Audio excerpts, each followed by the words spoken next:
Assalamualaikum, selamat pagi semua anda sedang menonton Malaysia. Hari ini 3 Disember 2022, bulan yang terakhir di tahun ini. Saya mula fikir, Haziq. Ya, awak fikir sama. Biasalah, kalau hujung tahun ini kita akan persoalkan apa agaknya saya punya azam tahun ini yang masih tidak tercapai. Awal betul nak cerita pasal azam. Yang azam tahun depan tu nantilah baru kita fikirkan. Maksudnya ada masa lagi untuk kita kejar. Settlekan azam tahun ini dulu. Ya. Tapi kan, saya nak bagi tahu yang hari ini 3 Disember merupakan hari Orang Kelainan Upaya Sedunia. Ya, hari betul. OKU Sedunia. Jadi kita ucapkan selamat Hari OKU Sedunia. Ya. Dan hari ini di MSI kita akan bercerita mengenai Orang Kelainan Upaya. Ya. Ada pelbagai kehebatan dan bakat yang telah pun bakat yang telah pun mereka tonjolkan. Ya, jadi hari ini saya bersama-sama anda kita akan belajar sesuatu yang baru. Teknik-teknik yang kita tak tahu hari ini kita akan bongkarkan. Begitu. Kita akan belajar sama-sama dengan ramai insan-insan yang hebat bersama dengan kita di MH hari ini. Tapi semalam telah pun diumumkan barisan kabinet oleh Yang Amat Berhormat Perdana Menteri kita iaitu Datuk Seri Anwar Ibrahim. Dan ini kita terus umumkan jugalah, kita tunjukkanlah walaupun anda dah tengok dekat social media dah banyak, dah viral, dah trending. Datuk Seri Anwar Ibrahim akan menjadi Perdana Menteri dan juga Menteri Kewangan. Benar. Dan juga Timbalan Perdana Menteri kita ada 1 dan 2 iaitu Datuk Seri Dr. Ahmad Zahmidi, Timbalan Perdana Menteri dan Menteri Kemajuan Desa dan Wilayah. Ya, Datuk Seri Fadilah Yusof juga akan menjadi Timbalan Perdana Menteri dan juga Menteri Perladangan dan Komoditi. Jadi kalau kita tengok senarai menteri juga adalah memang daripada kerajaan perpaduan yang telah pun dibentuk sebelum ini. Jadi kalau kita tengok antaranya lah yang menjadi menteri adalah Rafizi Ramli menjadi Menteri Ekonomi. Ya, betul. Dan yang menarik perhatian juga kita ada Menteri Pendidikan Fadlina Sidik dan kalau kita Menteri Pertahanan kita ada Datuk Seri Muhammad Hassan. Kalau kita lihat di skrin ini adalah wajah-wajah mereka yang bakal memimpin mentadbir negara kita dan katanya untuk timbalan nanti akan diumumkan.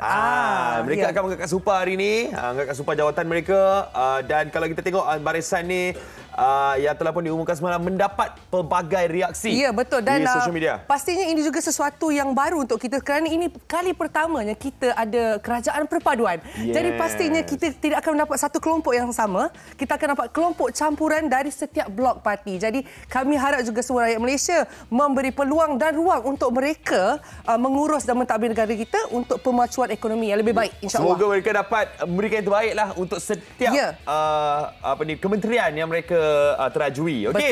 Ini cerita pasal kabinet.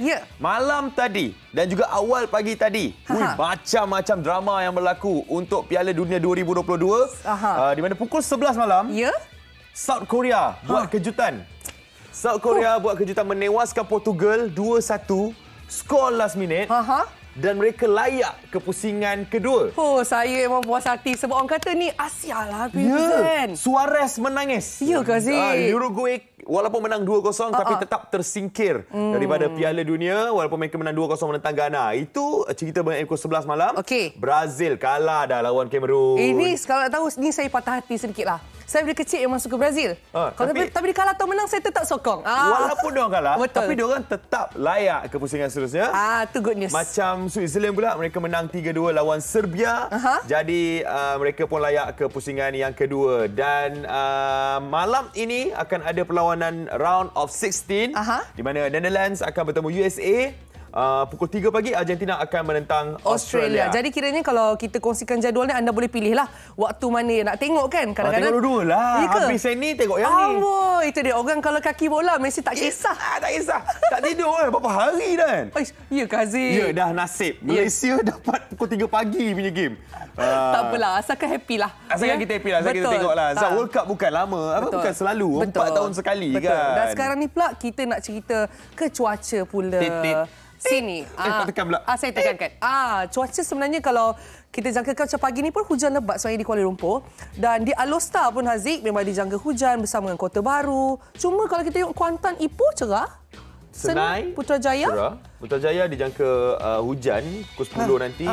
Air Keroh, Kuala Terengganu juga dijangka hujan. Bahaya Lepas dijangka cerah. Kuala Pilah cerah, Kuala Lumpur cerah, Kuching cerah. Alor Star dijangka hujan hari ini bersama dengan Kanga dan juga Kota Baru. Ini pun ada campuran jugalah. Tapi saya perasan macam kabinet kita. Betul. Kiranya maksudnya ada waktu cerah, ada waktu juga mendung. Tapi yang penting anda semua sila jaga diri. Kalau boleh tentang aktiviti luar, memang kita takuti sebenarnya sebab kita boleh jangka kan banjir atau sebagainya. Tapi yang penting kita kena alert lah kalau ada apa-apa perkongsian ataupun amaran tentang cuaca. Yes, dan seperti yang kita katakan tadi, 3 Disember 2022 adalah Hari Orang Kelainan Upaya Sedunia. Jadi kita nak tunjukkan sesuatu kepada anda sebelum kita nak bersama dengan mereka yang hebat yang digelar Harimau Buta. Jom kita saksikan video ini. Yes, ucapan mereka. Selamat menyambut Hari OKU kepada semua. Selamat Hari OKU. Selamat menyambut Hari OKU kepada OKU semua. Selamat Hari OKU untuk semua. Selamat Hari OKU untuk semua. Selamat Hari OKU. My name is Amira Dania binti Saiful Amri. Selamat Hari OKU sedunia. Boy, tarik. Boy. Tarik. Boy. Tarik. Boy. Tarik. Boy. Up. Come on, keep on playing. Come on. Cak, play. Play. Boy. Tarik. Boy. Kak Gila. Why? Play. Tarik. Boy. Stop. Tarik. Tarik. Why? Sing. Kalau anda dengar bunyinya, Why? inilah pasukan yang hebat. Harimau Buta yang telah pun mengharumkan nama Malaysia di persada antarabangsa. Jadi kalau anda tengok skill mereka, mereka dengan menggunakan bunyi, mereka akan dribble bola tu. Wow. Saya rasa macam ini sesuatu yang pertama kali saya lihat. Ini kali kedua. Saya kali interview bersama mereka. Okey, baik. Jadi mungkin hari ini yang kita nak tahu ni bagaimana agaknya. Apa teknik diorang kan? Apa strategi diorang dan bagaimana mereka berlatih untuk bermain bola sepak ini. Jadi kita bersama dengan skuad Harimau Buta yang baru pulang minggu lepas dari kejohanan Asia dan telah menduduki ranking ke-6 Asia. Dan serta layak secara merit ke kejohanan 10 negara antara benua pada 2023. Tahniah. Okey, jadi jom kita bersama dengan pengurus pasukannya Kelly. Di mana Kelly? Ya, saya. Ella di mana? Okey, Kelly, kita ada Ella. Coach Edwin mana? Coach Edwin di sana. Silakan Coach. Roland? Yes, Roland. Ini dia Roland, iaitu ketua pasukan kita. Kita ada Azwan Azhar, Chot. Striker pasukan kita. Yes. Okey, sini sikit. Tika sana. Jadi semua dah ada kat sini. Okey, jom. Cok main sini, Cok. Boleh ke sikit? Okey, baru semua orang boleh nampak muka. Jadi inilah dia, orang kuat Harimau Buta yang telah pun berjaya pernah di kejohanan Asia dan menduduki ranking ke-6 Asia. Jadi kita nak tanyalah dengan pengurus pasukannya dulu. Pengurus pasukan bagaimana kiranya baru pulang dari satu kejohanan kiranya dan bukan peringkat di Malaysia, di Asia. Yes, jadi kita nak tahu juga perasaan yang dirasakan sekarang. Perasaan berada nombor 6 di kalangan benua Asia, satu orang kata pencapaian yang amat membanggakan lah. Sebab kita lawan dengan agak ternama, pasukan ternama juga. Tapi dengan kita punya pasukan yang berjaya dapat tempat ke nombor 6 dan berjaya untuk layak ke Intercontinental Cup pada tahun depan. Wow. Dan sudah pastinya yang melatih mereka adalah Coach Edwin. Ini kali kedua saya jumpa Coach Edwin rasanya. Dulu pernah interview juga. Betul. Kan? Bersama tim yang lain tim yang sama tapi dia orang tak datang. Masa dia kerja. Okey. Jadi Coach Edwin, kalau kita tengok pencapaian yang kali ini dah dapat nombor 6 Asia. Kan? Perjalanannya untuk ke situ. Untuk menjadi nombor 6 Asia tu bagaimana? Liku-liku yang dilalui. Begitu susahlah sebab padang tak ada. Kita tendang sini tendang sana. Lepas tu training dia orang kerja sebagai massage urut. Okey. So dia datang training dia tak ada gaji. Baik. So yang ini semua kita melalui lah. Ya, ada injury yang lama tu. Kita bagi motivasi dengan training kita main untuk Malaysia tau. Kita tak boleh kalah. This is my inspiration for them. Sebagai coach, saya bagi pendidikan dan they are superhuman lah. They are very good players. Yes. So as a blind boleh main bola, if they can do, you can do.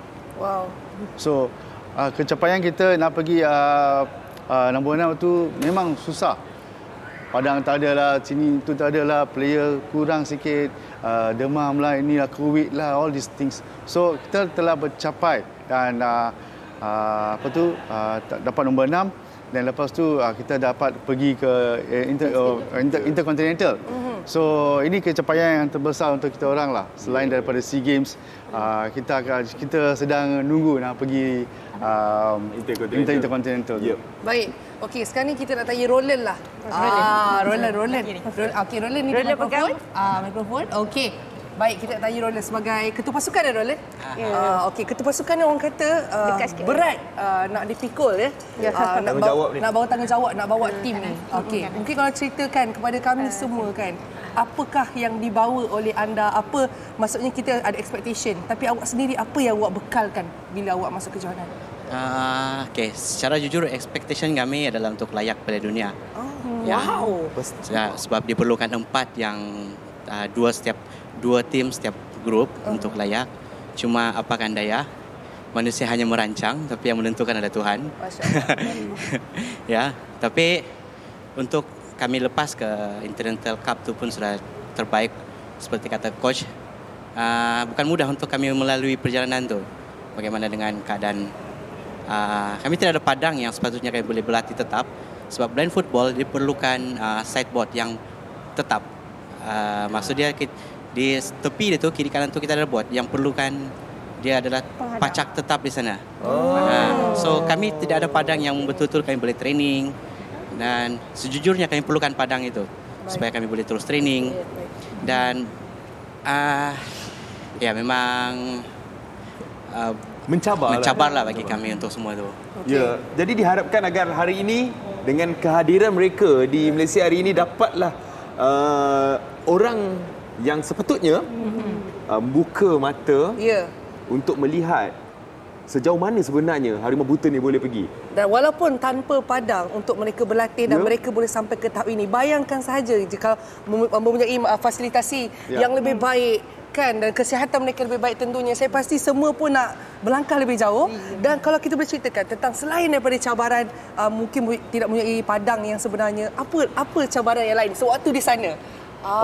Sana cabaran kita ialah menanglah semua game. Tapi kan tak boleh, semua game tak boleh menang. So sana kita yang nak buat terbaik sajalah. Kita bagi dia motivasi, team talk, semua positive thinking lah. Wow, okay. We have to win. Yes. Not for yourself, for the country. Wow. Walaupun ada kecederaan. Saya rasa terinspirasi sekarang. Bila berdiri di atas padang dan dengar lagu kebangsaan kita mainkan, itu feel satu perasaan luar biasa ya. Luar biasa lah. Okey, baik. Okey, jadi bercakap pasal kecederaan, ni kita ada paramediknya, iaitu Ella. Bagaimana dengan mereka nak recover daripada kecederaan? Sebab tadi kalau kita dengar coach cakap, memang ada masalah kecederaan tu yang melanda pasukan sewaktu pertandingan gitu. Kecederaan sukan lah, kita maklumkan, semua orang maklum, memang senang berlaku sewaktu permainan. Blind football punya atlet pun tak terkecuali. Waktu diorang buat tackle, waktu diorang buat dribbling, waktu try to shoot, banyak kecederaan yang telah berlaku, terutamanya yang melibatkan kecederaan pada ankle, pergelangan kaki. Dan juga tak tertinggal adalah kecederaan pada lutut. Jadi kalau dari side saya adalah fizioterapi, so saya cuba memberikan rawatan yang sepatutnya yang untuk mereka membantu proses pemulihan supaya mereka boleh balik untuk bermain di padang dengan keadaan yang confident dan juga selamat. Dan juga agak cabaran untuk saya adalah kerana mereka disebabkan kekurangan mereka. Jadi sewaktu saya membuat penyampaian perawatan, saya kena bagi dengan teknik yang sebetulnya supaya mereka memahami dan mereka juga boleh ikut apa yang saya ajarkan. Dari segi teknik stretching, dari segi teknik strengthening. So ada flow dia yang perlu dia orang ikut dan juga saya kena mengajar dengan cara yang betul lah. Nampak tak? Dia ada teknik. Dia cakap pasal teknik. Kita ada referee ni hari ni. Kita nak tahulah blind football ni kalau nak dibandingkan dia punya permainannya, peraturan-peraturan dalam permainan tu, adakah lebih kurang dengan bola sepak biasa? Lebih kurang sama, cuma dia berbeza sebab blind football dia kena keluarkan void. Okey. So itu peraturan yang pertamalah, tidak akan berlaga. Tidak akan berlaga. Macam mana cara? Mungkin kita boleh tunjuk kan? Boleh. Kita boleh buat demonstrasi bagaimana sebenarnya cara untuk kita bermain blind football. Boleh. Okey. Cuba. Sambil tu kita dengarkan daripada Tika, referee-nya, untuk bagi tahu cara-cara permainannya. Boleh? Okey. Saya tambah bola. Okey, coach lah akan bagi tahu. Very easy, senang saja. Okey. So dia menghadap saya. Lauren, come. Lauren. Dia langgar saya. Okey. Okay, now you go back. Patah balik. Okay, come. Now. Why. Okay, stop. Void untuk Ella. Why is a Spanish word untuk Ella. Baik. Untuk merampas bola juga? Ya. Untuk merampas dan mengelakkan diri dari melanggar. Okay. Boleh tak kita buat demo merampas pula? Okey. Macam mana? Sekali. Ini striker kita. Striker dengan ketua pasukan zaman main. Okey. Bola. Saya dengan Razik akan perhatikan saja. Kita nak belajar. Saya pasti penonton Malaysia semua nak belajar juga. Okey, nak tengok. Alright, ready? Go. Attack dia. Macam ada lagi. Wow. Okey. Kat sini saya ada satu soalan. Di mana dekat sini untuk kita tahu untuk mengelak atau untuk merampas, kita akan dengar pada bunyi ya. Ya, betul. Fokus adalah bunyi kan. Stadium kena senyap. Stadium senyap, baik. Senyap. So bila dia orang bawa bola, yang orang depan tanpa bola kena bising. Woi. Oh, memang itu syaratnya. Itu syarat. Betul. Kalau you tak woi, referee akan bagi tahu. Foul. Oh, kalau tak Kalau tak void dia akan foul. Akan jadi foul. Okey. Yang foul tu akan kira nombor. 5 foul, 8 meter penalti. Yes. Baik. Okey. Dia individu? Ya, betul. Yes. Individu dalam pasukan tu kalau dia 5 kali kena? Ya, kena penalti. Kena penalti Bukan individu. Personal and team foul. Maksudnya pasukan dulu akan penalti disebabkan satu kesalahan. Ya, betul. Yes, betul. Okey. Kalau kita tengok macam yang di skrin tadi, nampaklah macam mana feel permainan tu kan.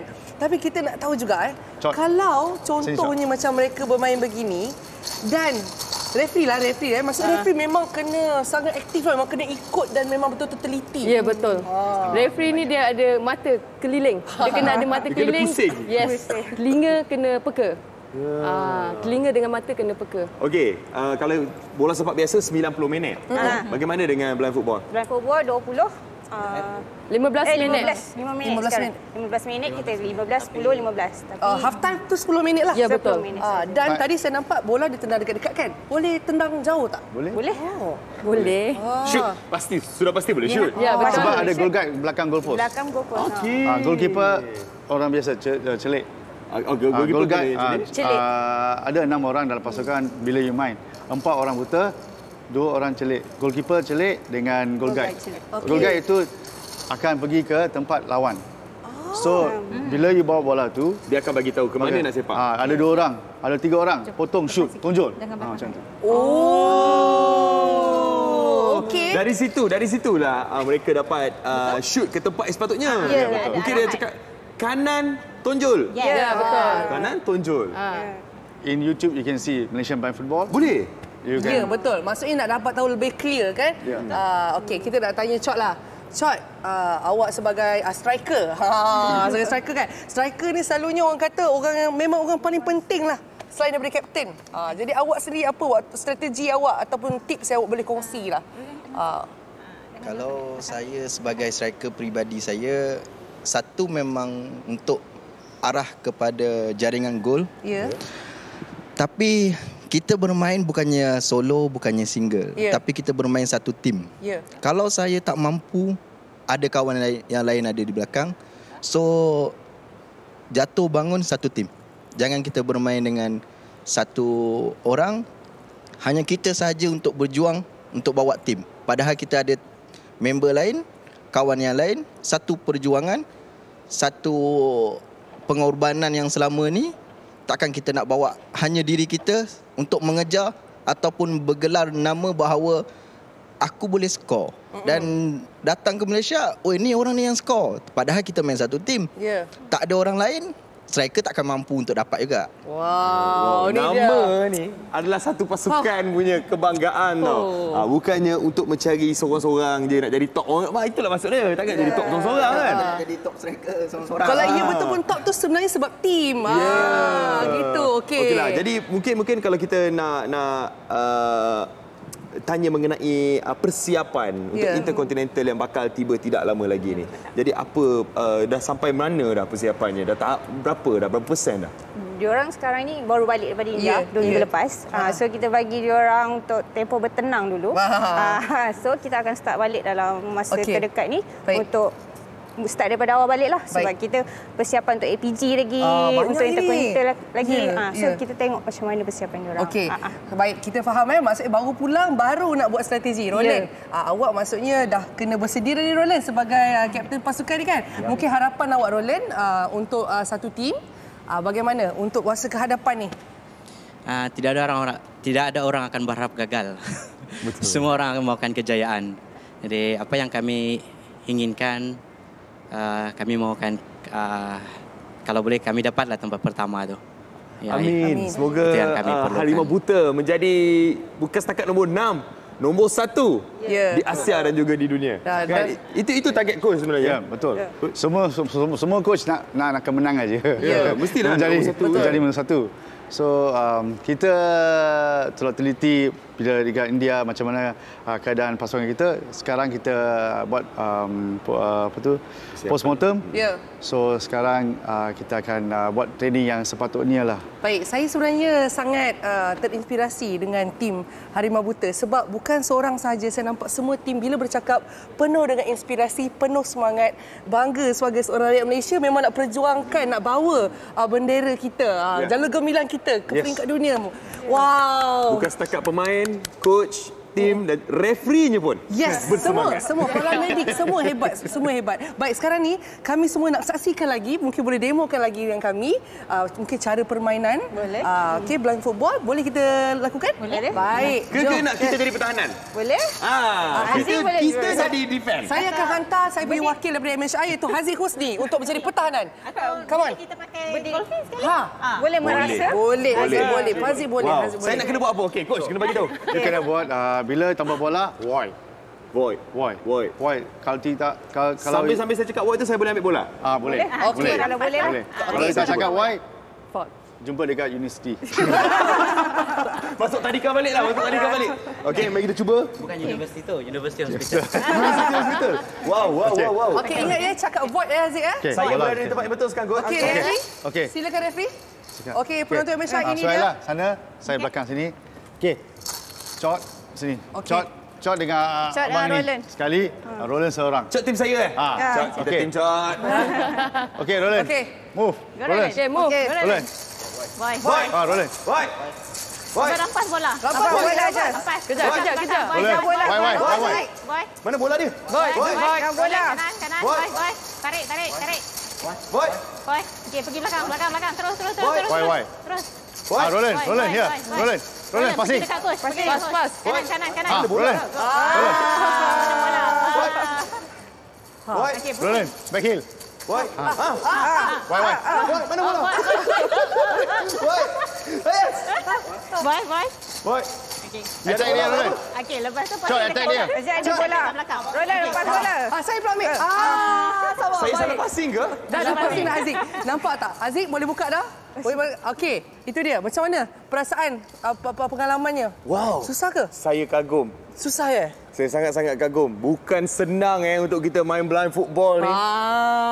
Saya risau saya tolak bola tu keluar padang.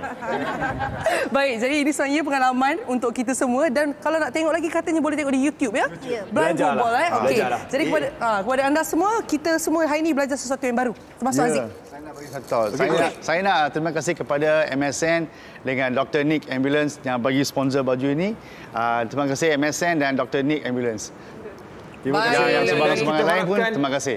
Kita harapkan agar ramai pihak yang akan memberikan sokongan, memberikan satu peluang kepada mereka untuk membuktikan yang mereka boleh. Harimau buta kita boleh melangkah lebih jauh. Jadi kepada yang mampu, kepada pihak-pihak yang berkaitan, bolehlah untuk terus memberikan bantuan supaya mereka dapat padang mereka sendiri, fasilitis yang bagus, supaya mereka dapat berlatih bukan setakat menjadi nombor 6 sekarang ni, menjadi nombor 1 di Asia dan juga di dunia. Terbang tinggi harimau buta. Harimau buta, you can do it. Okey, baik. Jadi kita sekarang ingin berehat sebentar. Sebentar lagi kita akan bersama lagi dengan banyak pengisian kepada anda semua. Jangan ke mana-mana, okey? Di Malaysia. Hari ini. Okey, cuba lagi. Fight.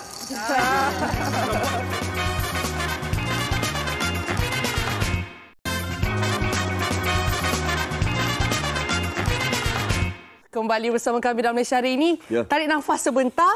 Haziq nampaknya tadi main bola dengan penuh perasaan walaupun bola tidak dapat dicapai. Saya dapat capai. Last. Oh ya, betul lah. Tapi memang penat. Memang sangat-sangat penat sebab kita kena menggunakan hati kita untuk insting kita untuk tahu kaji kat mana bola tu kan. Pendegaran lagi. Sambil-sambil kita kena bersaing untuk rebut bola tu. Memang susah untuk main bola tu. Dan saya sangat-sangat kagum dengan semua yang berada dalam satu tim Harimau Buta tu. Dan hari ini 3 Disember merupakan Hari Orang Kelainan Upaya Sedunia. Jadi kita nak bercerita mengenai sambutan Hari OKU Antarabangsa. Kita nak bersama dengan Pengerusi Eksekutif Merangkap Ketua Pegawai Eksekutif Yayasan Orang Buta Malaysia, iaitu Encik Silaturahim Daman. Assalamualaikum Encik. Waalaikumsalam. Baik, dan juga kita ada Datuk Profesor Dr. Yasmin Hussain, iaitu Dekan Fakulti Pendidikan dan Pengajian Liberal City University Petaling Jaya. Selamat datang. Terima kasih. Baik. Okey, kalau kita tengok tahun ini punya tema sambutan sangat panjang. Kan? Okey, saya baca lah boleh? Boleh. Transformative Solutions for Inclusive Development, the role of innovation in fueling an accessible and equitable world. Wah, okey. Kalau kita boleh terjemahkan dalam yang lebih mudah sebenarnya kan. Apa sebenarnya yang boleh dikongsikan, Datuk? Okey, terima kasih. Assalamualaikum warahmatullahi wabarakatuh dan salam sejahtera. Salam. Pertama, saya nak ucapkan tahniahlah pada Haziq tadi. Ya, saya tengok bermain. Tapi itulah perasaannya apabila ditutupkan mata. Jadi kita perlu menggunakan mata hati dan juga terutama fikiran kita, dan kita kena betul-betul fokus. Kalau tak, saya tengok tadi susahnya nak dapat bola, padahal bola ada depan mata. Betul. Tapi tak dapat juga. Saya baru tahu rupanya bola tu depan mata saya. Sehinggalah apabila pemain tu tadi tidak menendang bola tu, barulah Haziq nampak baru dapat touch bola tu. Kalau tidak tak dapat. Itulah sukarnya hidup orang-orang OKU ini yang kita perlu faham. Jadi untuk tema tahun ini adalah transformasi ke arah pembangunan inklusif. Peranan inovasi dalam memenuhi accessibility dan kesesamaan OKU. Jadi kita kat Malaysia ni alhamdulillah, maknanya rakyat dah mula sedar akan hadirnya orang OKU ini. Walaupun hari ini merupakan hari kemuncak sambutan Hari OKU, tetapi kita perlu menyantuni OKU ini setiap masa. Hari-hari kita bersama mereka, hari-hari kita faham apakah peranan dan kepayahan yang mereka hadapi. Jadi untuk Hari OKU ini sebenarnya untuk tema tahun ini kita nak memikirkan bagaimanakah kita nak mewujudkan peluang-peluang pekerjaan bagi OKU kita ini. Sebab kita di Malaysia, kita nak mencapai 1%, tetapi kebanyakan tempat tidak mengambil OKU bekerja. Dan kita juga nak memastikan OKU kita ini mendapat hak sama rata. Bagaimana nak buat. Tetapi bila kita fikirkan macam ni, dari segi sukan, kita tahu kita Paralimpik kita memang antara yang terbaik lah di dunia. Sekarang kita come up dengan Harimau Buta, main bola sepak dan sebagainya.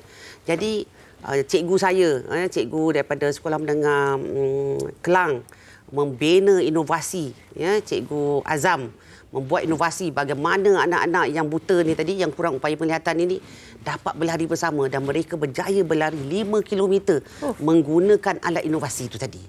Jadi perkara-perkara ini kita, pihak rakyat, pihak guru dan sebagainya memainkan peranan kita. Tetapi bagi OKU sendiri, mereka juga perlu memainkan peranan mereka.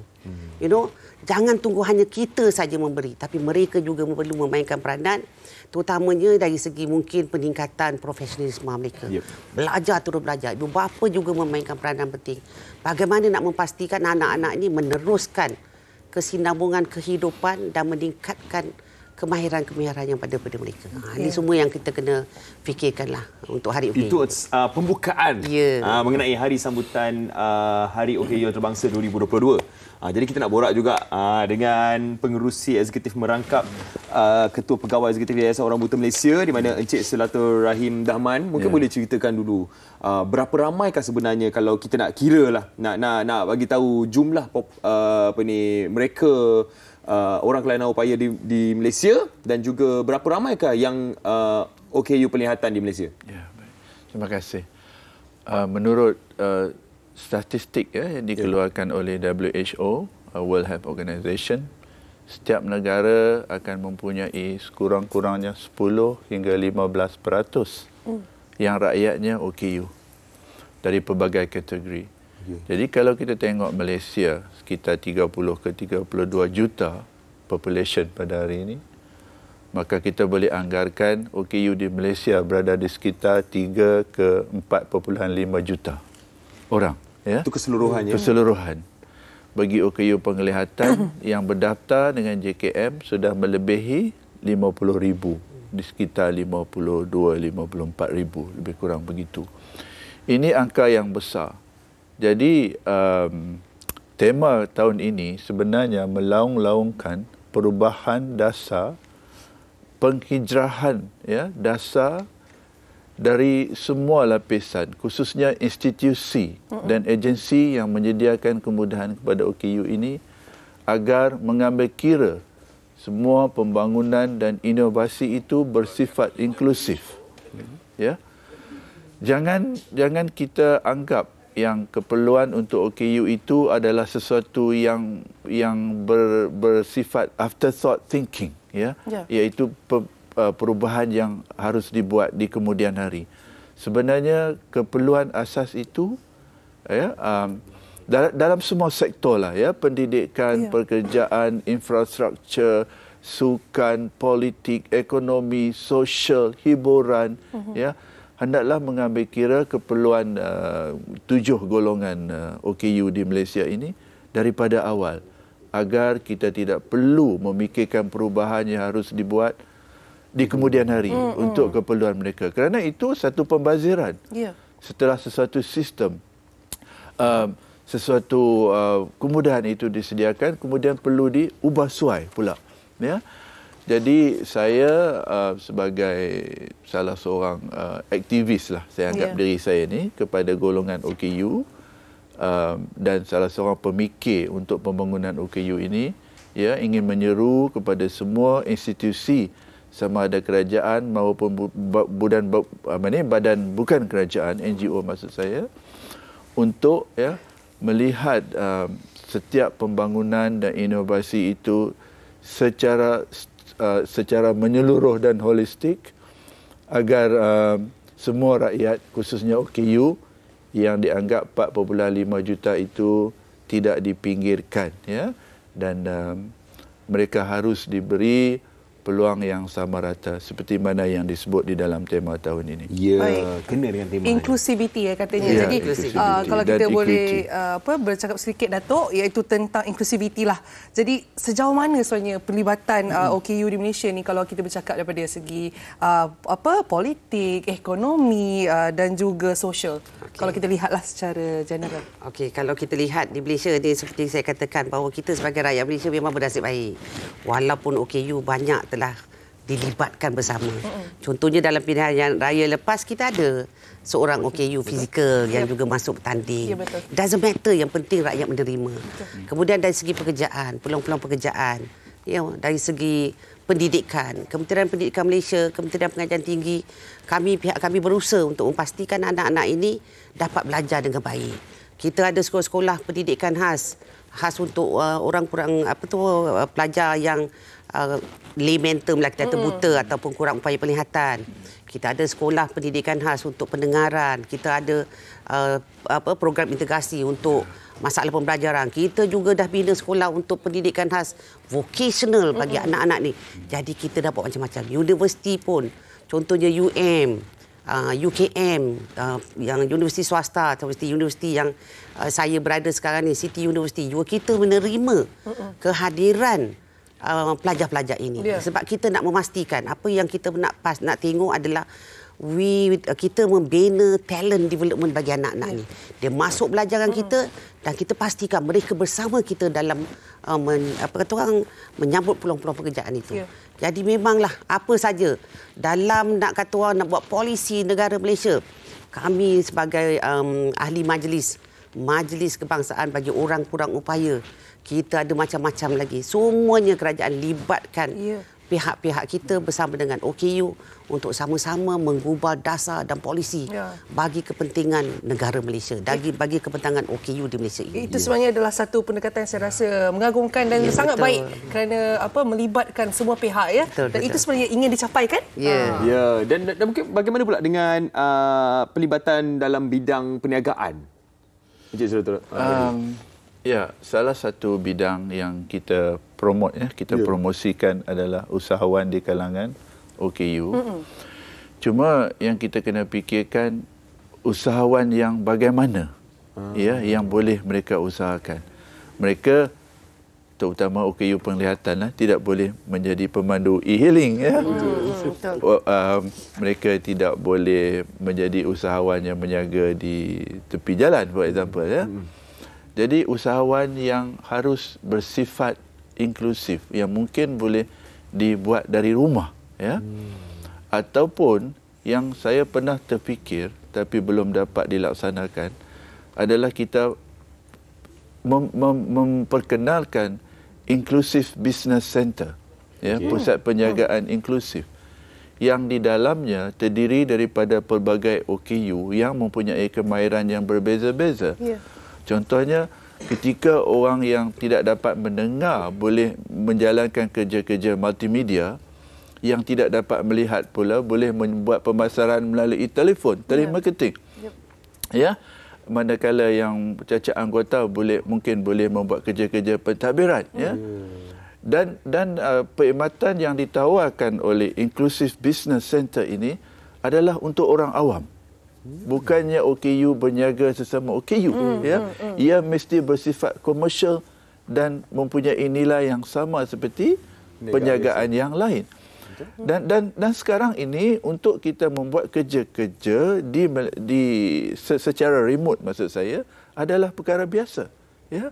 Jadi perkhidmatan yang ditawarkan itu bukan bersifat domestik, mungkin boleh bersifat antarabangsa. Dan pihak klien yang berada di sana tidak perlu tahu pun yang menjalankan kerja di center ini adalah OKU.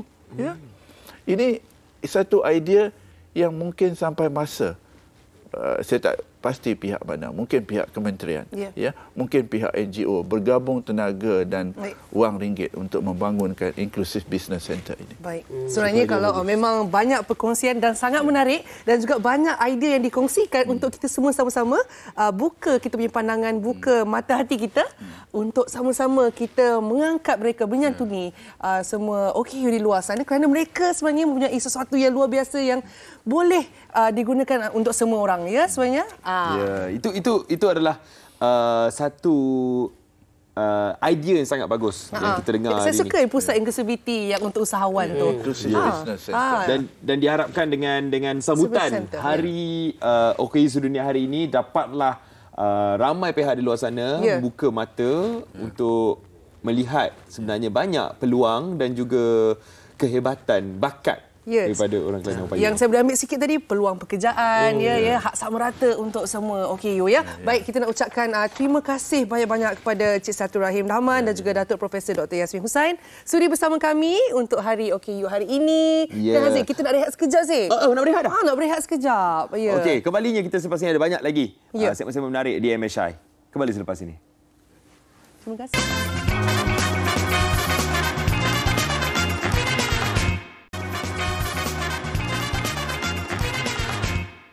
Kembali bersama saya Daya Bakar dalam Malaysia hari ini. Dan seperti yang dijanjikan, ada banyak yang ingin kami kongsikan. Dan sekarang saya bersama dengan kita bersama dengan Dr. Muhammad Nur Hussein, itu Dekan Fakulti Pengajian Peradaban Islam dari Universiti Islam Selangor. Betul? Betul. Kalau sebelum ni kita kenali sebagai Kuis. Tapi sekarang dia dah jadi, kita buang K. Dia terus naik taraf. Alhamdulillah. Dan tentunya hari ini ingin kongsikan kepada kami tentang apa yang boleh ditawarkan kepada semua penonton Malaysia hari ini, lagi-lagi mereka yang nak belajar, nak sama belajar dan sebagainya. Jadi mungkin boleh kongsikan dulu sedikit iaitu tentang UIS lah sekarang Universiti Islam Selangor. Apakah peranan dalam melahirkan generasi yang mampu menyumbang dalam pembangunan ummah dan negara? Kenapa? Baik, terima kasih.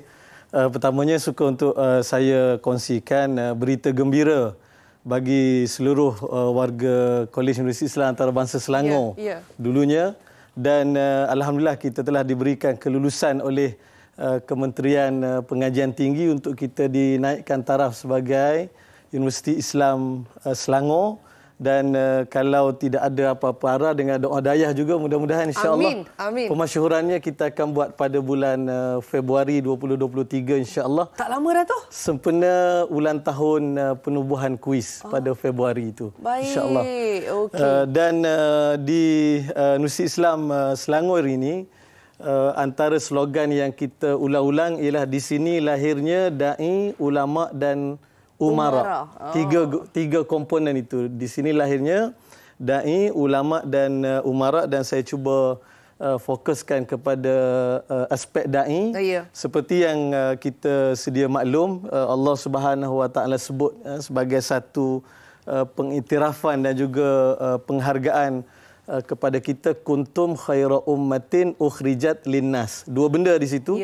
Kamu adalah sebaik-baik umat, dibangkitkan kamu untuk memberi faedah kepada manusia yang lain. Ya, betul. Jadi inilah yang menjadi asas kepada kita di Universiti Islam Selangor. Kita cuba nak menjadikan seluruh warga UIS ataupun UIS kan, untuk memastikan mereka ini menjadi generasi yang disebutkan oleh Allah Subhanahu Wa Taala.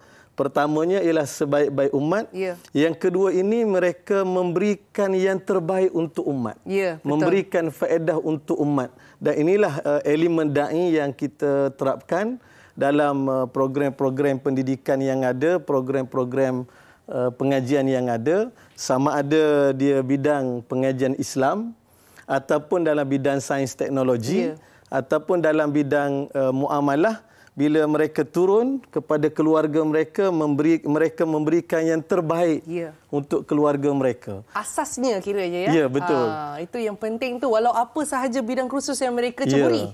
Bila mereka turun kepada masyarakat, mereka memberikan faedah kepada masyarakat. Ini yang kita cuba lahirkan. Baik, dan kita juga ingin tahu, mungkin boleh kongsikan keunikan ataupun kelebihan program-program pengajian yang ada di Universiti Islam Selangor dalam usaha nak melahirkan kan dai-dai, ulama-ulama seperti yang dikatakan tadi. Betul. Baik, antara apa yang kita ada di universiti ini ialah kita menawarkan satu bentuk program yang bersifat bersepadu ataupun integrasi. Kita bukan sekadar lahirkan dia, kalau ahli agama dia hanya mahir dalam bidang agama sahaja, tapi sebagai contoh kalau dia mahir dalam bidang usuluddin, dia juga mahir dalam bidang multimedia. Dia mahir dalam bidang Quran Sunnah, dia mahir juga dalam bidang komunikasi. Bahkan kita juga menawarkan program yang bersifat integrasi di antara dua fakulti.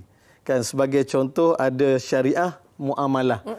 Fakulti syariah, fakulti muamalah, bagaimana kita gabungkan dua bidang ini untuk melahirkan graduan yang insya-Allah bila mereka keluar nanti mereka memiliki satu bekalan yang cukup sesuai dengan keperluan semasa. Kunci dia ialah program yang bersepadu ataupun yang berintegrasi di antara ilmu turas dan ilmu moden, kemudian bersepadu melibatkan cross faculty.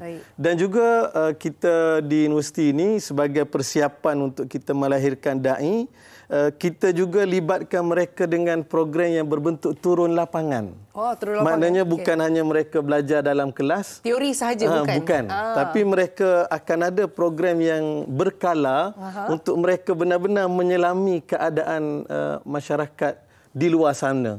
Sama ada golongan gelandangan ataupun masyarakat orang asli ataupun komuniti mu'alaf dan seumpamanya, supaya apa yang mereka dapat dalam kelas secara rasmi mereka boleh gabungkan dengan apa yang real di luar sana. Dan inilah elemen-elemen yang kita cuba gabungkan, kita cuba adunkan untuk kita melahirkan generasi da'i yang mampu mendepani keperluan semasa. Baik, kiranya kalau saya boleh rungkaikan di sini, kiranya mereka-mereka yang bakal menjadi pelajar ni di masa hadapan bukan sahaja bijak dalam bidang teori saja, betul, praktikalnya juga, dan mereka ni juga bijak menyantuni semua lapisan masyarakat. Betul.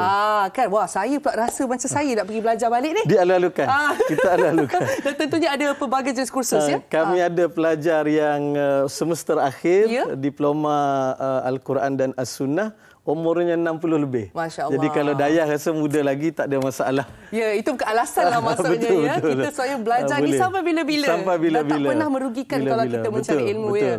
Wah, sebenarnya saya nak ucapkan sekali lagi tahniah kepada Universiti Islam Selangor. Katanya bulan Februari ya majlis. InsyaAllah dengan doa daripada semua, doa daripada penonton juga, mudah-mudahan Februari kita dapat buat pemasyhuran. Dan yang paling utama insyaAllah untuk kemasukan sesi 2022-2023, pendaftaran bermula pada 10 Disember insyaAllah. 10 Disember, maksudnya tak lama lagi ni? Minggu depan. Minggu depan dah boleh mula. Hari ni Sabtu, 3 hari bulan, Sabtu minggu depan pendaftaran untuk peringkat diploma dan juga ijazah sarjana muda. Baik, peluang terbuka untuk semua. Rebate pendaftaran pun kita tawarkan diskaun RM500. Masya Allah, okey. Dan kalau alumni, pendaftaran dia diberikan secara percuma. Baik. Maksudnya ini tawaran yang luar biasa ni. Ibu bapa kat luar terterus.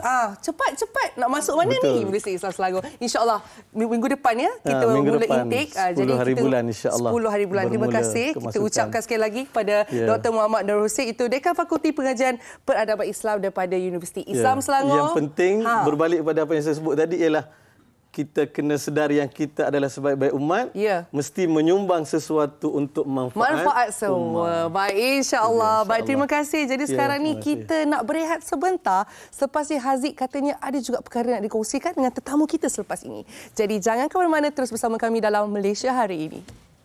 Terima kasih.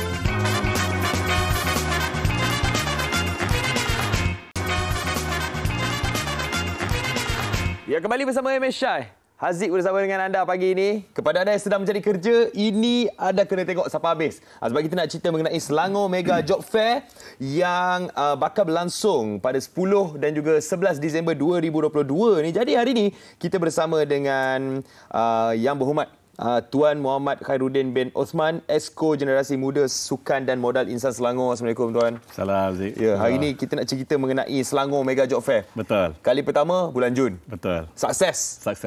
Bulan 12 ni ada satu lagi.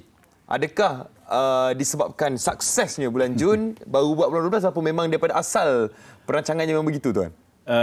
Selangor ni kita dari segi job fair banyak negeri buat. Tapi Selangor ni antara yang kita produk yang agak popular adalah job fair kita. Nombor 1 kita di Selangor, nombor 2 kita menawarkan banyak peluang pekerjaan. Masa di Jun tu, kita buat di MBSA tu, yang hadir dalam 8,000 orang. 8,000 orang hadir dan 2,000 orang dapat pekerjaan. About 30%, 32% dapat pekerjaan. It's a high. Dia Selangor ni agak tertarik, orang menarik kot sebab kita Selangor kan. Betul? Dalam ni ada macam-macam industri, facilities, kemudahan dan dilihat sebagai moden kot. Kan? Betul. Jadi sebab itulah job fair kita ni kita buat sejak dah lama. 2018-19 kita ada buat. Sehingga 20. PKP kita tergendala sekejap sebab kita tak boleh nak buat perkumpulan. Tapi kali ini kita buat besar lagi. Dulu jadi buat lagi besar. Kita buat lagi besar. Kalau dulu kita ada 170 majikan bulan Jun baru ni, kali ini kita ada 300 majikan. Permohonan Zik 500 orang, 500 majikan yang ingin hadir dalam kita punya job fair ni. 500 majikan hadir, cuma kita mampu tampung 3,000 majikan saja sebab tempat Maib sedang ni mungkin dia agak terhad kan, dia besar tapi dah terhad dah. Tapi 300 ini saya kira antara yang besar juga lah yang sebelum-sebelum ini. Jadi kalau 300 majikan hadir, peluang pekerjaan dalam 30,000. Banyak sangat. That's why yang diterima bekerja tu ramai. Ya, 2,000 yang diterima bekerja. Jadi antara yang sektor-sektor yang ada, kita pelbagai sektor. Kita ada government sektor pun ada, swasta, kita ada perkilangan, kita ada perhotelan. Kita juga ada peluang pekerjaan untuk OKU. OKU. Itu kita nak pastikan mereka ini juga diberi peluang. Jadi banyak syarikat-syarikat kita ada makanan, otomotif, teknologi, perucitan, servis pentadbiran. Banyaklah Zik. Kalau tak keberatan tuan share lah syarikat apa antara yang ada untuk kita tarik ramai orang datang 10 ke 11 Disember ni. Kalau kita ada ATF pun ada. Kalau nak jadi angkatan tertentu pun ada. Sirim, Pertahanan Awam, anak syarikat kerajaan negeri, Pantai Hospital, Guardian, Loop, Nando's Chicken Land pun ada, Tanjung Motor, Puncak Niaga, Daikin, Prasarana, perusahaan automobil, banyak. Syarikat besar-besar Besar-besar. Dan sebenarnya permohonan daripada majikan di Selangor ni, kita terima 500 permohonan untuk masuk ke job fair kita. Tapi kita hanya mampu bagi 300 dulu. Yang lain tu kita akan bagi kemudian. Tahun depan ramai sikit lah. Jadi itu cerita pasal Selangor Mega Job Fair. Tapi inisiatif lain pula yang dirancang dan dilaksanakan oleh Kerajaan Negeri Selangor untuk membantu rakyat. Jadi yang kalau kita nak cerita khususnya untuk yang nak mendapatkan pekerjaan ni lah tuan. Apa lagi antara inisiatif yang dilakukan? Kita ada Invest Selangor yang buat job matching. Tapi actually Aziz, ada juga di kalangan belia kita ni yang tak berminat nak bekerja. Mereka ni dia lebih selesa dalam bidang sendiri, terutama dalam yang P-hailing sekarang ni, yang popular P-hailing ni. Betul. Jadi dengan sebab itu Selangor, di samping kita buat job fair ni, kita juga ada skim untuk P-hailing kita, untuk rider-rider yang menghantar makanan. Di Selangor saya jangka kita ada lebih kurang 15,000 pembawa makanan ini. Dengan sebab itulah Selangor kita ada satu skim disebut RIDE, Roda Darul Ihsan. Yang diperkenalkan oleh Yang Berhormat Menteri Besar Selangor. Kita bagi RM500 bantuan kepada mereka-mereka ini. Jadi dalam RM500 ini kita ada bayar perkeso, kita juga ada bayar KWSP kepada mereka ini dan ada insurans kepada mereka ini. Walaupun bekerja sendiri. Walaupun dia ride sendiri, rider P-hailing sendiri. Jadi di antara concern Yang Berhormat Datuk MB adalah kebajikan mereka ini. Jadi dengan sebab itulah di samping kita bagi duit, kita bagi insurans dan jumlah yang kita bagi sehingga hari ini adalah 6,200 pembawa e-hailing ini. Dan tahun ini kita ada 3,000 lagi yang kita akan bagi. 500 bantuan kepada mereka. This is one of the alternative yang kita buat sebab kita concern sebab belia-belia kita ni dia nampak cenderung ke arah e-hailing. Dia tak nak bekerja. Dia tak nak bekerja di sektor-sektor Aziz sebutlah. Kerja pejabat lah. Sebutlah walaupun syarikat besar bagi belia kita ni dia berminat ke arah nak bekerja sendiri. Tapi kerajaan negeri sangat menitik berat tentang keselamatan kebajikan mereka ini. Tapi P-hailing ini berada di bawah bidang kuasa persekutuan. Tapi kita di peringkat negeri, kita hanya mampu memberikan skim-skim yang boleh memberi faedah pada dia. Tetap ada inisiatif. Tetap ada inisiatifnya. Jadi, YB, sempena dengan pengajuran Selangor Mega Job Fair pada 10 dan 11 Disember ni. Jadi apa harapan YB untuk Selangor Mega Job Fair yang bakal jadi? Ni kira besar ni kat Maib Sedang ni. Saya harap para belia graduan yang sekarang ni kan musim convocation kan. Convocation gambar banyak. Semua rumput kat social media. Convocation semua. Jadi adik-adik kita di luar yang baru habis convocation, hadirlah. Peluang kerjaan begitu banyak. Kita ada 30,000 peluang pekerjaan, 300 majikan yang ada akan bersama-sama kita. Jangan lepaskan peluang ini. Kalau mereka yang ingin hadir daripada sebelah utara, timur, selatan, Sabah, Sarawak, Wak Imah, silakan hadir. Cuma hadir awal sebab kebiasaannya kalau kita buat mega job fair ni dari segi sektor perhotelan, dari segi logistik tu dia akan penuh. Betul. Jadi mereka minta hadir dan datang boleh walk in terus. Interview terus Interview datang, walk in, bawa sijil, pakai elok-elok, biar proper, biar nampak segak hari tu kan, kemas, nampak yakin. Pergilah mana-mana booth kita. Hari tu datang bukan setakat hantar resume Hari tu datang interview terus. Saya sasarkan Selangor ni, saya nak kita maintain kadar pengangguran di bawah 4%. InsyaAllah saya yakin kita dapat. Ya, pastinya akan ada peluang untuk anda. Yang mana memang sedang mencari kerja, inilah masanya untuk anda pergi dapatkan peluang-peluang pekerjaan yang ada di Selangor Mega Job Fair pada 10 dan 11 Disember pada 10 dan 11 Disember di MIPS. Di MIPS sedang. Cuma satu saya nak tambah sikit. Di samping ada job fair, kita ada kopi jualan Carnival Coffee. Dekat situ juga? Di situ juga. So, lagi ramai Datanglah. Lagi ramai lah. Nak minum boleh, nak interview pun boleh. Yes. Terima kasih ucapkan kepada Yang Berhormat Tuan Muhammad Khairuddin bin Osman, Esko Generasi Muda Sukan dan Modal Insan Selangor di atas penjelasan tadi. Jadi, guys, hari ini macam-macam benda kita share ni, Dayah. Saya terlibat, saya rasa saya pun nak apply kerja jugalah. Saya pun nak pakai smart, nak pakai elok macam YB cakap tadi. Nak berhenti buat TV lah ke? Ya, tak, gurau. Dan sebenarnya kita nak ucapkan terima kasih kepada anda semua yang bersama dengan kami daripada mula sampai akhir hujung minggu, mesti ceria dengan Malaysia hari ini. Yes, dan besok hari Ahad, Dayah akan terus bersama dengan anda, MHI, dengan satu topik dan cerita mengenai sarapan pagi dekat warung Cik Lima. Ya, kalau sarapan ni memang terbaik, kita cari tempat yang paling sedap sekali. Yes. Kita nak cakap terima kasih kepada anda. Kita jumpa lagi di MHI. Jangan lupa terus bersama TV3. Bye. Assalamualaikum. Selamat hujung minggu.